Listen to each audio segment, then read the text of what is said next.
starlight crawled along the hull of the survey ship Asterion as if it were frost learning how to move, and Commander Lyra Hale, a 34-year-old woman with close-cropped dark hair and a scar like a question mark near her left ear, watched Orion's belt widen into a cathedral of cold fire. Navigator Aaron Voss, a 36-year-old man with patient eyes and a pilot's steady hands, said telemetry is whispering again. Lyra said, let it talk. The ship's AI Kestrel said, the signal is a layered echo. Origin indeterminate. Science Officer Kai Ren, a 38-year-old man with a scholar's calm, said, an echo needs a wall. Lyra said, or a throat. The forward canopy filled with a dim aurora where no gas should glow. A bruise of color on vacuum, hues shifting like old memories waking. Aaron said, course intersects at 1.7 Taos. Lyra said, hold distance and listen. The echo rose not louder but nearer, a braided hum that threaded the bones. Kai said, it is repeating our heartbeat. Lyra said, then it knows we are here. Somewhere in the black, something rippled that was not light, and the stars around Orion leaned together as if conferring. The echo braided itself into numbers that did not obey distance, and Lyra traced the pattern on the glass as if the ship could feel through her hand. Kestrel said, latency collapses to 0 when you face the signal head-on. Aaron said, a mirror that forgets how far it is. Kai said, or a throat that bends the voice back to the mouth. Lyra said, plot a spiral that never touches but always nears. The ship rolled, stars tilting like coins caught between fingers, and the bruise of color unfolded into petals that were not matter and not light. Kestrel said, harmonics suggest architecture. Aaron said, someone built a silence. Lyra breathed in, steady and measured, and said, then we knock. The echo obliged, returning their heartbeat with a fourth beat, added, not louder but certain, as if an unseen room had chosen to join the conversation. They brought the ship to a patient drift, while senses laced the dark with thoughtful questions, and the answers came back like rain heard through two walls. Kai said, there is rhythm in the error. Kestrel said, phase mismatches form a ladder. Lyra said, show me the rungs.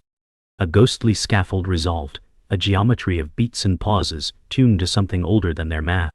Aaron said, if we step here, we fall nowhere.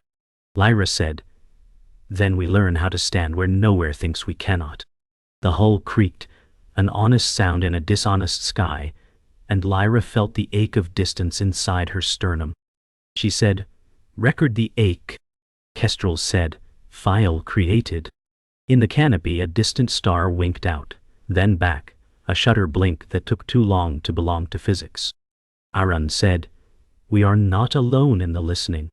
Lyra said, good. The echo added another beat. They launched the drones like bright seeds into cold soil, 10 motes threading the scaffold with patient grace, and each returned a different flavor of silence. Kai said, silence number 4 contains a human interval. Lyra said, speak plain. He said, a rest shaped like breathing. Aaron said, someone designed this for lungs. Kestrel said, drone 4 reports a corridor of soft resistance. Lyra said, soft is still resistance. The auroral petals folded inward, revealing a seam that did not cut space so much as persuade it. Lyra said, hold position on the seam. Aaron's hands steadied the ship as if calming a skittish animal. Kai said, if we enter, we may not describe it after. Lyra said, describe it before, then follow me. The echo pulsed, inviting and unkind, a hand on a doorknob that had learned the shape of every palm that dared. Lyra stood at the threshold with her crew a breath behind her, and the whole of Orion like an audience that did not blink, and she thought of the first time she touched vacuum through a glove, and felt the glove touch back. Kestrel said, correlation between your pulse and the fourth beat is increasing. Lyra said, open a channel and tell it a story. Aaron said, what story? Lyra said, the one where sailors follow a sound and discover that the ocean is listening. Kai said, Then we will be heard. The seam relaxed, a muscle choosing to trust, and the drones vanished gently as if guided by a hostess. Lyra said, "Asterion, I had 1/10, and no bravado." The ship obeyed, dignified and careful, and the echo braided tighter until every beat lived under their ribs. Lyra said, "If someone is home, we arrive as guests."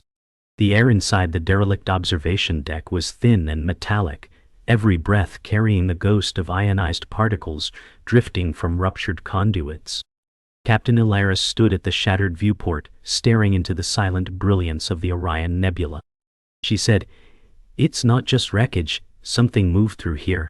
Her voice was low, but deliberate, as though speaking too loudly might summon whatever had passed. Lieutenant Kale, his visor reflecting streaks of violet nebular light, replied, "Whatever it was, it didn't just pass. It left a trail." He knelt, fingers brushing a faint scorch mark on the deck plating, its edges glowing faintly, as if resisting the cold vacuum beyond. A tremor ran through the floor, a deep vibration, subtle but unignorable. Elara's gaze sharpened. "Engines don't run on dead ships," she murmured. The comm crackled, a distorted whisper seeping through the static. "Not alone." Every pair of eyes in the room turned toward the darkened hallway. The hallway swallowed their footsteps in a strange, oppressive silence, the kind that pressed against the eardrums until every sound seemed intrusive. Kale said, "These bulkheads are too clean. No dust, no residue. Something's been here recently." Elara ran a hand along the wall, her gloves brushing over faint indentations, patterns almost like fingerprints, but each the size of her forearm. A flicker of light danced ahead, vanishing before it could be placed. "We're chasing shadows," Kale muttered, yet his hand hovered near his sidearm. Elara halted suddenly. She pointed upward. There, near the junction, a strip of the ceiling had been peeled back, its metal curled like paper. Something had gone up, not down. "Track both paths," she ordered. "If it moves in more than one direction, it's not alone." The comms officer, Aaron, called from the docking bay. "Captain, you need to see this." The words carried urgency, clipped and cold. By the time Elara and Kale reached the bay, they saw him standing beside an object that didn't belong, sleek, black, and breathing. Each surface seemed to shift under their gaze, edges blurring, as if refusing to be defined. "It was inside the cargo lock," Aaron explained. "No heat signature, no life readings." Elara approached, her visor HUD struggling to maintain focus on the form. "This isn't tech," she said. "It's bait." The bay lights dimmed suddenly, and the object pulsed once, a deep red glow beating like a heart. The pulse quickened, matching no known pattern, its tempo erratic yet hypnotic. Kale said, "Feels like it's aware of us." Aaron's hand tightened on his scanner. "It's emitting a subsonic frequency, barely detectable." The hum deepened, reverberating through their bones. Elara drew back slightly, but her gaze never left the thing. "If it's trying to communicate, it's not speaking our language." Without warning, the bay doors locked, sealing them in. A low, rising tone filled the air, almost like laughter. Elara's voice cut through the oppressive sound. "We're pulling it offline, now."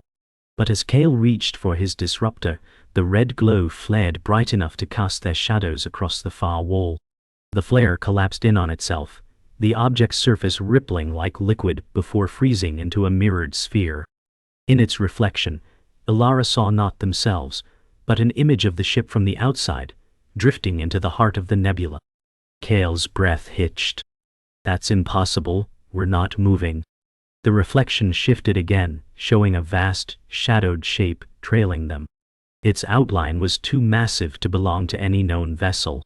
Aaron whispered, "It's been here all along." The lights flickered once more, before returning to normal. The object sat motionless, its secrets buried again, but the tension in the room was now unshakable. The station's lights flickered as if reacting to an unseen presence. Commander Elara stood in the observation deck, her gaze fixed on the dark horizon beyond Orion's belt. A faint pulse of light shimmered far in the distance, slow and deliberate, like a heartbeat from the void. Lieutenant Kale approached, his voice low. Kale said that signal again. It's getting stronger. Elara's eyes narrowed. Elara said, not a signal, a call. Around them the deck hummed with the soft vibrations of the station's stabilizers struggling against a subtle gravitational pull. The crew moved in a tense rhythm, aware of something approaching but unable to define it. The stars seemed too close, their glow too sharp, as though the universe itself was leaning in to listen. Elara felt a chill she could not explain. She said quietly, if it's calling, we'll have to decide whether to answer. In the comms chamber, a low-frequency hum rattled the panels. Holographic displays rippled with static, as if rejecting the data they tried to show. Technician Mara worked frantically, her fingers dancing over the controls. Mara said, the source isn't fixed, it's moving, and it's fast.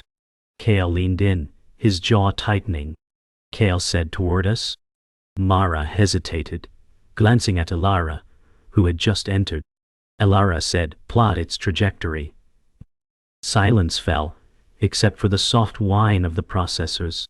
The hum deepened, resonating in their bones, and for a moment the static cleared to reveal an abstract shape. Sharp edges, impossible curves. Before it vanished again. Mara's voice was barely above a whisper. Mara said, it saw us. The crew gathered in the central briefing room. The holographic table projected a three-dimensional map of nearby sectors, with a red marker moving at impossible speed. Strategist Dorian tapped the display, his voice clipped. Dorian said, at this velocity, contact in under 4 hours. The room fell quiet. Navigator Celine adjusted her glasses, her brow furrowed. Celine said, we could change course, but it would see that. Elara folded her arms, her gaze locked on the red marker. Elara said, running would tell it we're afraid. A faint tremor ran through the deck.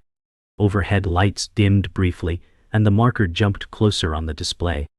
Dorian muttered, it's not just moving. It's bending space to reach us.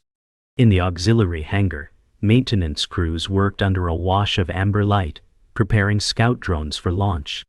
Engineer Vera wiped grease from her hands, muttering under her breath. Vera said, we're sending these things into the mouth of something we can't even name. Kale crouched beside a drone, checking its power cells. Kale said, better them than us. A sudden metallic groan reverberated through the hangar, like the hull itself was responding to a distant force. Tools rattled against workbenches. Vera's expression hardened. Vera said that wasn't the ship. That was outside. Elara stood alone in her quarters. The stars beyond her window streaked with faint distortions, as though space itself were flexing. She reached for the small pendant around her neck, an heirloom from her mother. Her voice was barely audible. Elara said, what are you? A soft chime signaled an incoming transmission, but no source appeared on the console. Instead, the voice came from everywhere at once, low and resonant. Voice said, we have been searching for you. Elara's hand tightened around the pendant. She said, you found me. The red marker on the tactical map had stopped moving. In the command deck, no one spoke. They only listened to the unnatural silence that followed. The ship's engines idled at minimal output, holding them in place like prey that had frozen in the grass. Kale broke the stillness. Kale said, why stop if it was coming straight for us? Elara's eyes didn't leave the screen. Elara said, because it wants us to notice. The comms crackled, no sound, just a pulse of static, spaced evenly, deliberate. Mara leaned in, recording the pattern. Mara said, it's rhythmic. Dorian muttered, it's knocking on the door. The pulse came again, longer this time, and the deck lights dimmed with each beat. Elara's voice was barely above a whisper. Elara said, then we better decide if we open it. In the darkened engineering bay, Vera and 2 technicians monitored the ship's structural readings.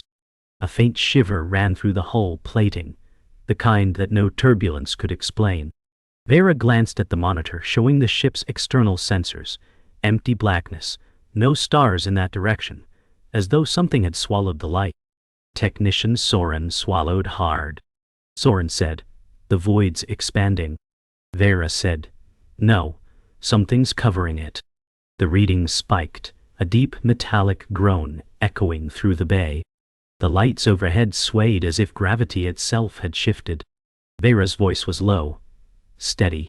Vera said, "Brace, whatever it is, it's touching the ship." In the medbay, Seelan scanned the readings of crew members who reported nausea and headaches. The results made no sense. Brainwave patterns showing synchronized spikes at the exact intervals of the external pulses. Seelan said, "It's aligning them." The young medic beside her frowned. Medic said, "Aligning them to what?" Seelan glanced toward the bulkhead, as if the answer lay beyond it.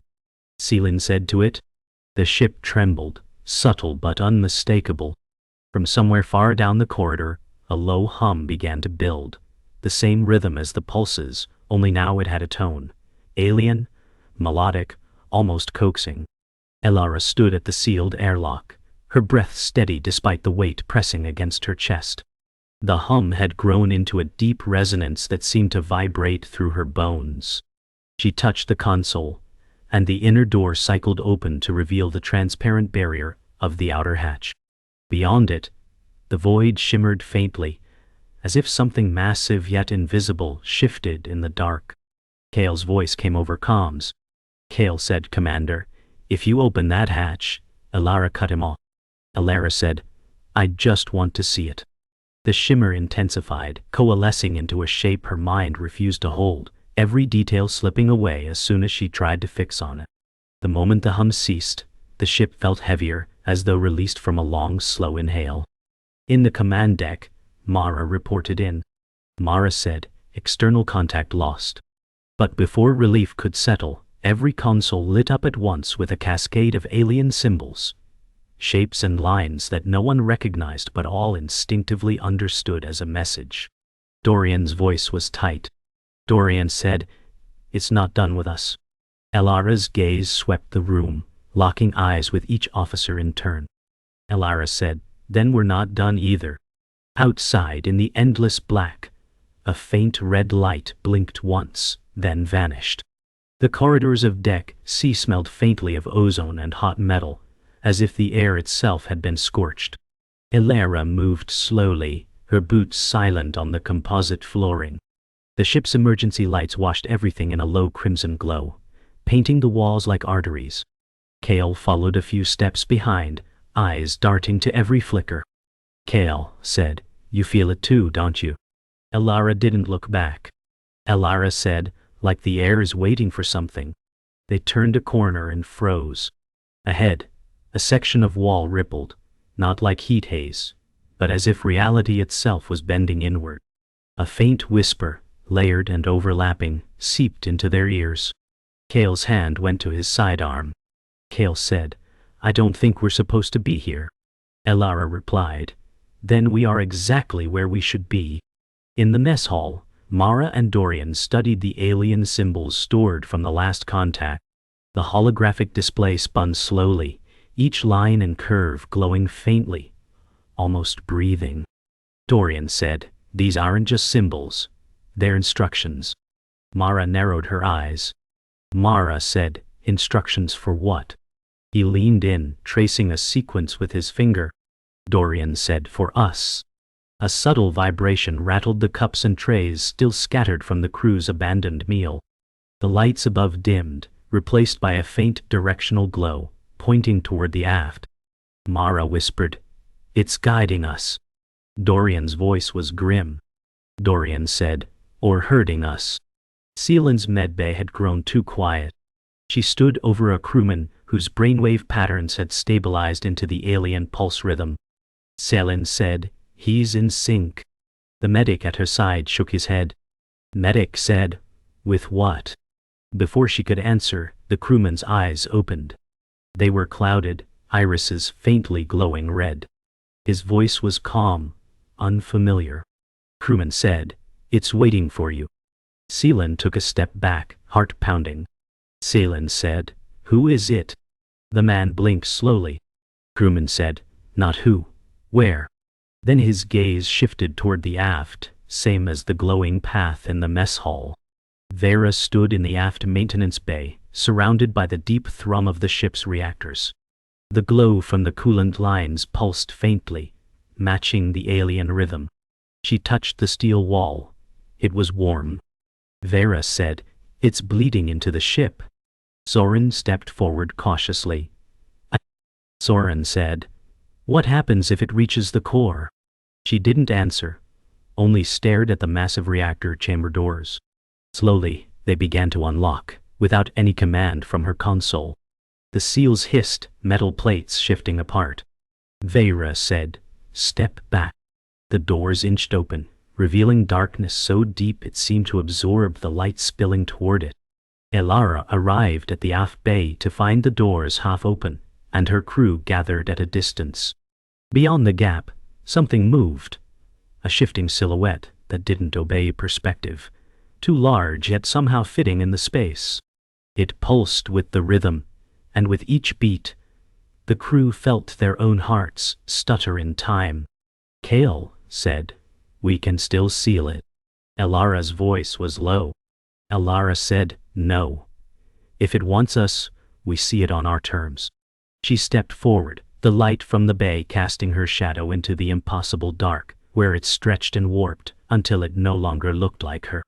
The hallway outside the reactor bay had grown colder, the chill creeping under their uniforms like fingers of ice. Elara led the way, the air thick with an unspoken understanding. They had reached the point of no return. The crew followed in a loose formation, their eyes locked on the darkening hallway ahead. Kale's voice was tight. Kale said, "It feels wrong." His words hung in the air, heavy and unblinking. Elara didn't respond. The hum in the walls had deepened, vibrating through their bones with each step, a low, resonant pulse that matched their own heartbeat. Mara's voice crackled over the comms. Mara said, "Captain, we're getting something." "No, not a signal. It's like a presence." A ripple passed through the ship, like something waking up after eons of slumber. Elara paused. Elara said, "Whatever it is, it's aware of us." At the threshold of the reactor room, the crew paused. The doors had opened on their own, as if responding to their presence. Inside, the reactor was silent, still, except for the low hum that reverberated through every surface, syncing with the rhythmic pulse they had been chasing for days. The reactor core flickered with dim light, casting long shadows across the bay. Kale's hand tightened around his disruptor. Kale said, "This is where it began." Elara stepped forward, her boots silent on the cold, smooth floor. Elara said, "No. This is where it ends." A sharp intake of breath from Mara signaled the appearance of something in the center of the reactor. A shape, dark and shifting, obscured by an aura of distortion. It didn't move, but the space around it did, warping like heat waves on a summer's day.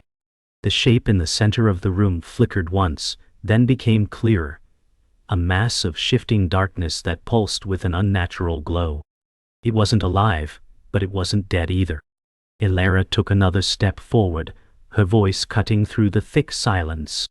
Elara said, "What are you?" The voice came, not from the shape but from the air itself, vibrating within their minds. The voice said, "I am not what you are. I am not what you see." It was the first direct communication they had received. The crew exchanged looks, but no one dared speak. Elara swallowed hard, trying to steady her pulse. Elara said, "Then why are you here?" The answer was a slow, deliberate sound, a pulse that seemed to resonate in their bones. The voice said, "To end what began." The room trembled again, the air feeling thick and charged, as if something was pressing against the ship's very frame. A blinding flash of light illuminated the reactor core, momentarily washing out the crew's vision. When it subsided, the shape was gone. But something remained. A low growl, like the sound of metal scraping against metal, filled the room. Elara's hand instinctively went to her sidearm. Kale whispered, "It's not gone." They all turned as the bay doors slammed shut with a deafening clang. Elara's heart raced. Elara said, "It's not just in here with us, it's in every system, every corridor." The lights dimmed again, replaced by a soft, unearthly glow that seeped through every wall, every door. Mara said, "We're not alone anymore." Elara moved swiftly to the console, her fingers dancing over the controls as she attempted to regain manual access. The system was locked, more than locked. It was sealed, buried beneath layers of encrypted data they couldn't begin to decode. The hum had returned, louder now, nearly deafening, vibrating through the floor. Kale said, "There's nothing we can do. It's taking everything." The walls seemed to close in around them, the very air compressing as if the space they occupied was no longer theirs to claim. Elara slammed her fist against the console. Elara said, "We fight." The words left her lips with finality, but inside something twisted. The hum intensified, and suddenly the entire room seemed to collapse inward, rushing toward the crew, as if the very fabric of reality was being torn apart around them. The air was thick in the control room, pulsing with the energy of something alive. Elara stood at the helm, her hands tight on the console, eyes narrowed as she watched the star map flicker and shift. The crew was assembled around her, all silent but for the soft hum of machinery. The communication system was still down, but the presence, the entity, was unmistakable. Kale spoke first, his voice grim. Kale said, "It's here, isn't it?" Elara didn't answer immediately. She didn't need to. The map showed nothing, yet everything. A single red dot flickered at the edge of the system, growing closer by the second. Elara's voice broke the silence, low and steady. Elara said, "Well, meet it." The tension in the room was palpable, every officer frozen in place as they awaited the final order. The hum outside the ship had shifted, too, no longer distant, but pressing, suffocating. The ship shook violently as an unseen force battered the hull, rattling the walls and sending the crew stumbling. Elara gripped the console, her teeth clenched. Kale shouted over the noise, "We need to move, Elara." But the ship had already made the decision for them. The inertial dampeners were offline, and the deck trembled like it was on the edge of breaking. Elara's voice was sharp as glass, cutting through the chaos. Elara said, "Steady your hands, we're not running from this."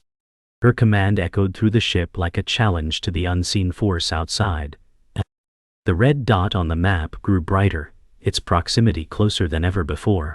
The walls began to vibrate again, more intensely now, as if the entity outside was feeling the same pressure, the same anticipation. Elara's hand hovered over the manual override, her mind racing as the countdown to collision began. As the seconds ticked away, the ship lurched into motion. The external view through the observation window was no longer just stars.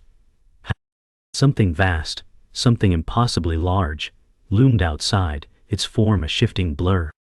Elara's voice was resolute, but beneath it, there was something else. A thread of fear, tightly coiled. Elara said, "We're not just facing a ship, we're facing a force of nature." The walls groaned as the ship pushed against the gravitational tug of the entity, which seemed to respond to their resistance with increasing force. Kale gripped the railing, his knuckles white. Kale said, "If that's true, we're dead already." Elara said, "Not yet."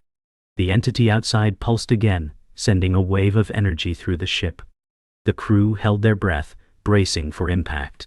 The ship's systems were now in full crisis mode. Alarms screamed in sync with the crashing force against the hull. The ship groaned, its frame straining under the pressure. Elara, her face pale but determined, stepped forward into the heart of the chaos.